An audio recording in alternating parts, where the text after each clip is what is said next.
Hello friends, welcome to Tarun Siri. ఎలా ఉన్నారు? బాగున్నారు కదా? నేను కూడా బాగున్నాను. ఇవాళ వీడియో వచ్చేసి గోంగూర కొబ్బరికాయ పచ్చడి అండి. ఎలా చేసానో ఒకసారి చూసేయండి. ఫస్ట్ ఒక కట్ట గోంగూర తీసుకున్నానండి. శుభ్రంగా వాష్ చేసుకుని క్లీన్ చేసుకుని పక్కన పెట్టుకున్నాను. దానికి సరిపడా కొబ్బరికాయ తీసుకుని అవి కూడా చిన్న చిన్న ముక్కల కింద కోసుకుని పక్కన పెట్టుకోవాలి. తర్వాత పోపుకి కావాల్సినవన్నీ ప్లేట్లో పెట్టి పక్కన పెట్టుకున్నాం. తర్వాత ఫస్ట్ ముక్కల కింద కట్ చేసుకున్న కొబ్బరి ఉంది కదండి, కొంచెం ఆయిల్లో ఫ్రై చేస్తే పచ్చడి 2 రోజులున్న నిల్వ ఉంటుందండి. అది కానీ కొంచెం ఫ్రై చేసి అది పక్కన పెట్టేసుకున్నాము. తర్వాత కావాల్సినంత ఆయిల్ వేసుకుని పోపు దినుసులు, వెల్లుల్లిపాయ, కరివేపాకు వేసుకుని కొంచెం ఫ్రై చేస్తున్నాను. ఇవి వేగిపోయిన తర్వాత మినపప్పు, జీలకర్ర, ఎండుమిర్చి, కరివేపాకు వేసి ఫ్రై చేసేసాను.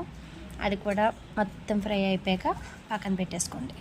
తర్వాత మళ్ళీ బౌల్ పెట్టి మళ్ళీ ఆయిల్ వేసి గోంగూర కట్ చేసినవి ఉన్నాయి కదండి, అది వేసి కొంచెం మగ్గబెట్టి దాంట్లో కొంచెం చింతపండు, కొంచెం ఉప్పు వేసి మగ్గబెట్టండి. మగ్గబెట్టిన తర్వాత ఫైనల్ కన్సిస్టెన్సీ ఇలా వచ్చింది అనుకున్నప్పుడు దింపేసి స్టవ్ ఆఫ్ చేసి పక్కన పెట్టేసుకోవాలి. తర్వాత మిక్సీ జార్ పెట్టుకొని ఎండు కొబ్బరి మిక్సీలో వేసేసి కొంచెం జీలకర్ర, కొంచెం వెల్లుల్లిపాయ వేసి మిక్సీ పట్టేసి అది పక్కన పెట్టేసుకోండి.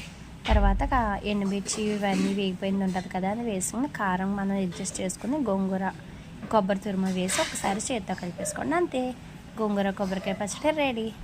ఇది ఒక బౌల్లో సర్వ్ చేసుకుని వేడి అన్నంలో కొంచెం గోంగూర పచ్చడి వేసుకుని దాంట్లో కొంచెం ఆనియన్స్ వేసుకుని నెయ్యి వేసి తింటే భలే ఉంటుంది.